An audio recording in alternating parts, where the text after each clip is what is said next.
3 women, 1 quiet night, and then, nothing.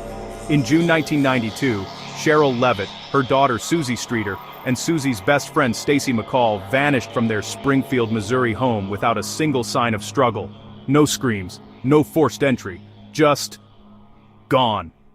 Their cars were still in the driveway, their purses and keys untouched, and a porch light globe shattered on the ground. It was supposed to be a night of pure celebration. On June 6, 1992, in Springfield, Missouri, Suzie Streeter and Stacy McCall had just graduated high school. The air was filled with the promise of summer. Suzie, 19, was artistic and bright. Her best friend, 18-year-old Stacy, was by her side. They were later joined by Suzie's mother, Sherrill Levitt. At 47, Sherrill was a devoted single mom and a well-liked cosmetologist. The initial plan was to party hop and stay at a friend's house. But as the night grew late, they made a fateful last-minute decision. Around 2:15 a.m., they decided to go back to Suzie and Sherrill's home instead, a small house at 1717 East Delmar Street. The next morning, their friend Janelle Kirby arrived with her boyfriend. They had plans with Suzie and Stacy to go to a water park, but when they got to the house around 9 a.m., it was unnervingly quiet. They knocked, but no one answered. A glance at the driveway sent a chill through them. Sherrill's car was there, so was Suzie's, and Stacy's. All 3 cars were accounted for. If they were home, why weren't they answering? And if they weren't home, where could they have gone without their vehicles? Finding the front door unlocked, Janelle cautiously entered. The family's Yorkshire Terrier, Cinnamon, was inside, unharmed but agitated. The house was tidy, just as Sherrill always kept it, but the silence was deafening. The television had been left on, its screen a blank hiss of static. Both Sherrill's and Suzie's beds appeared to have been slept in. The only thing clearly out of place was on the front porch. The glass globe from the light fixture was shattered. Unaware of the implications, Janelle and her boyfriend swept up the shards, unintentionally clearing a potential crime scene before police were ever called. When investigators arrived, the scene grew even more baffling. There were no signs of a struggle, and nothing of value was taken. The most chilling discovery was the women's personal belongings. Their purses were lined up on the living room floor. Their keys, cash, and cigarettes were all there. People don't just walk away from their entire lives. The house held another ghost of a clue.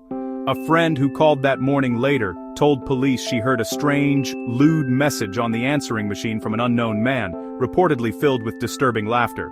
Disturbing laughter audio cue. But she believed she had accidentally erased it. By the time police examined the machine, the tape was blank. The message, and any secrets it held, was gone. No forced entry, no robbery, no note. Their cars sat in the drive, their keys on the floor, their beds still holding the impression of where they slept. It was a scene of impossible stillness. In the span of a few dark, quiet hours, 3 women, a mother, a daughter, and a friend, had vanished. It was as if Sherrill Levitt, Suzie Streeter, and Stacy McCall had simply been erased from existence. The case exploded across Missouri. The disappearance of 3 women from a single home, on a quiet residential street, sent a shockwave not just through Springfield, but across the entire state. The community mobilized with a desperate urgency. Volunteers, friends, and strangers alike formed search parties, combing through the dense Ozark woodlands and dragging the murky depths of nearby rivers and lakes. Every telephone pole became a shrine of hope, plastered with the faces of Sherrill, Suzie, and Stacy. News crews set up what felt like a permanent camp outside the police department, broadcasting every sliver of information, feeding a public hungry for answers and terrified of the unknown. But for all the frantic activity, the investigation hit a wall almost immediately.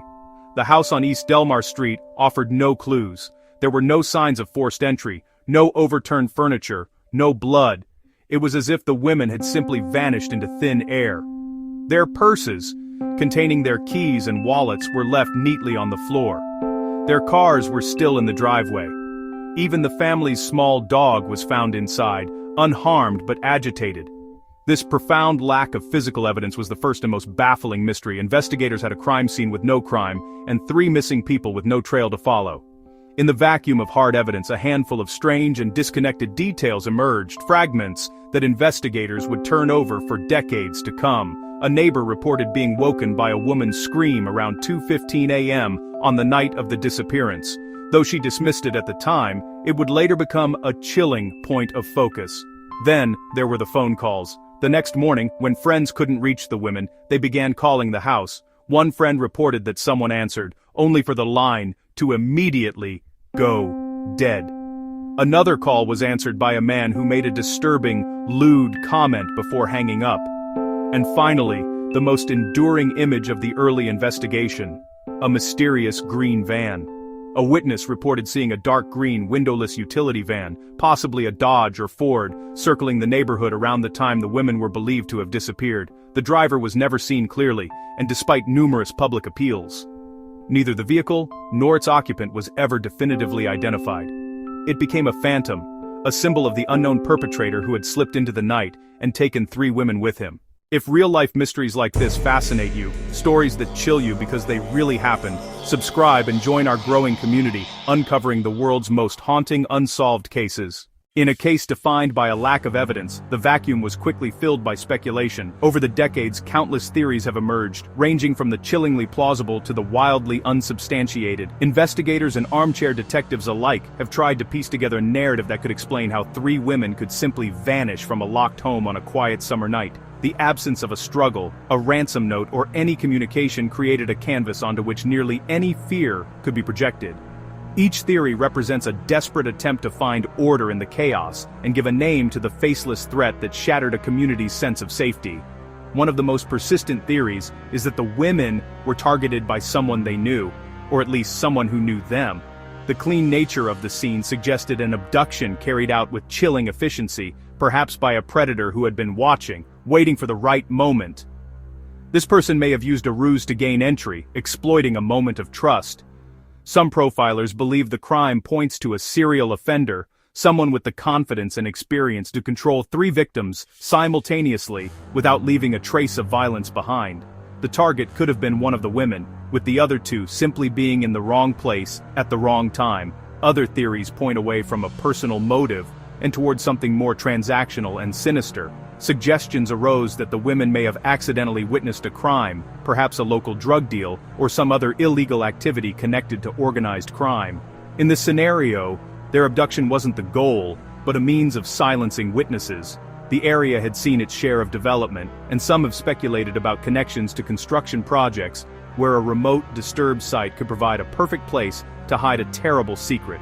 But like so many other paths, this one led only to more questions. Of all the potential suspects, one name has repeatedly surfaced: Robert Craig Cox. A convicted kidnapper and murderer serving time in Florida, Cox was living in Springfield in 1992.